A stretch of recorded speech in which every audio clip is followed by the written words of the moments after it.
The crystal wine glass caught the candlelight as Marcus Ashford raised it to his lips, pausing mid-gesture when he noticed the young waitress standing frozen beside his table. Her hand trembled slightly as she held a serving tray, her eyes fixed on something beyond him, or perhaps on nothing at all. The restaurant, Bellevue's most exclusive establishment, hummed with the quiet conversation of wealthy patrons, but in that moment, the world seemed to narrow to just the two of them. "Is something wrong?" Marcus asked, his deep voice cutting through her trance. The waitress, her name tag read Claire Bennett, blinked rapidly as if waking from a dream. I apologize, sir. I'll be right back with your entree." Before he could respond, she turned and walked swiftly toward the kitchen, her movements stiff and mechanical. Marcus frowned, setting down the wineglass untouched. In his 42 years, he'd built Ashford Industries from a small tech consulting firm into a billion-dollar empire, and he'd learned to read people with uncanny accuracy. Something about Claire's behavior triggered an alarm in his mind, though he couldn't quite identify what. The restaurant's ambience was impeccable as always, soft jazz playing from hidden speakers, the scent of truffle and aged wine, tables spaced far enough apart to ensure privacy for business discussions and romantic dinners alike. Marcus had chosen this venue for his meeting with Richard Caldwell, his business partner of 15 years, to discuss their upcoming merger with a European conglomerate. Richard had excused himself to take a phone call 10 minutes ago, leaving Marcus alone with his thoughts and that untouched glass of Bordeaux. Claire returned minutes later, her composure regained, but her eyes still holding that peculiar intensity. She approached his table with a fresh bottle of wine and a clean glass. "Sir, I'm terribly sorry," she said, her voice steadier now but edged with urgency. "There was a mix-up in the wine cellar. This is the correct vintage you ordered. The 2015 Chateau Margaux. May I replace your glass?" Marcus studied her face. She was perhaps 27 or 28, with auburn hair pulled back in a neat bun and intelligent green eyes that seemed to plead with him for something he didn't understand. The restaurant's dim lighting cast shadows across her features, making her expression difficult to read. "A mix-up?" he questioned. "The wine I have is perfectly fine." "Please," Claire insisted, and there was something in that single word, a desperate edge that made his instincts flare. "Allow me to pour you the correct bottle. The manager would be mortified if he knew we'd served you the wrong year." Something in her demeanor made Marcus nod slowly. "Very well." With practiced efficiency, Claire removed his full glass and set it aside on her tray. She uncorked the new bottle, poured a fresh serving into a clean glass, and placed it before him. Her hands, he noticed, had stopped trembling. "Thank you for your understanding, Mr. Ashford," she said quietly. And the fact that she knew his name wasn't surprising. He was a regular patron, and his face had graced enough business magazine covers that most people in Seattle's high society recognized him. As she lifted the tray with the original glass, their eyes met for a brief, charged moment. Claire's gaze held a warning, a secret, and something else. Fear, perhaps, or determination. Then she was gone, disappearing into the kitchen's swinging doors. Marcus sat back in his chair, his meal forgotten. The new wine sat before him, untouched. His mind raced through possibilities, each more unsettling than the last.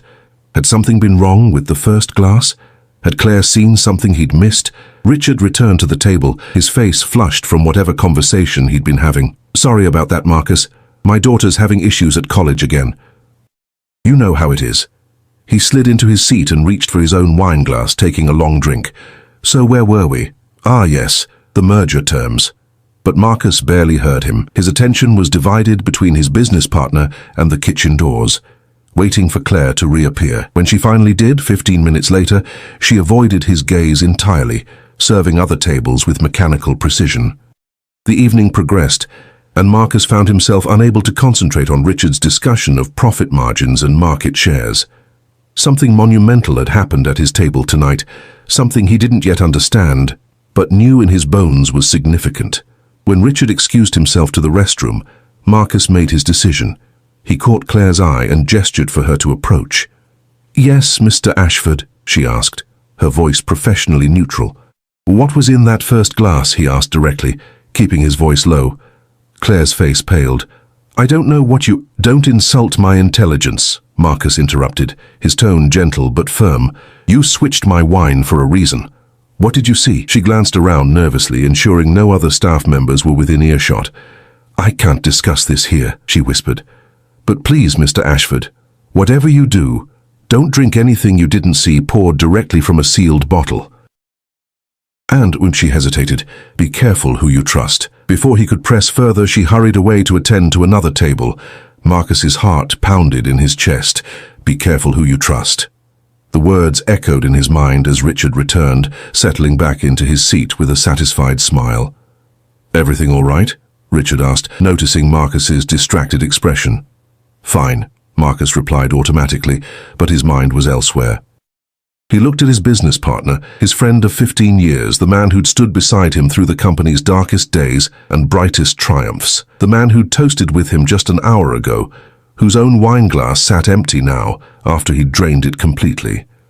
The merger papers lay on the table between them, awaiting Marcus's signature, papers that would transfer 49% of Ashford Industries holdings into a joint venture with Richard's connections overseas. Papers Marcus had been ready to sign without hesitation, trusting his partner's judgment implicitly. Now doubt crept in like fog through a cracked window.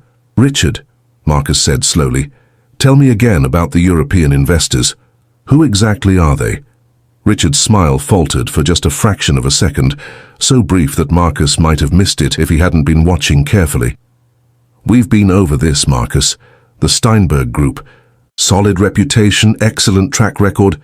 And you vetted them personally? Of course. Richard's tone carried a hint of offense. Marcus, we've been planning this for months. What's with the sudden cold feet? Marcus didn't answer. Instead, he watched as Claire passed their table again, her eyes deliberately not meeting his. But in that avoidance, he saw confirmation of his growing suspicions. Something was very wrong, and the young waitress who'd switched his wine glass in silence had somehow saved him from walking blindly into danger. The question was, what kind of danger, and how deeply did it run? The following morning, Marcus arrived at his office on the 42nd floor of the Ashford Tower, with a throbbing headache and a mind full of questions that had kept him awake most of the night. He'd left the restaurant without signing the merger papers, citing a need to review some final details, a decision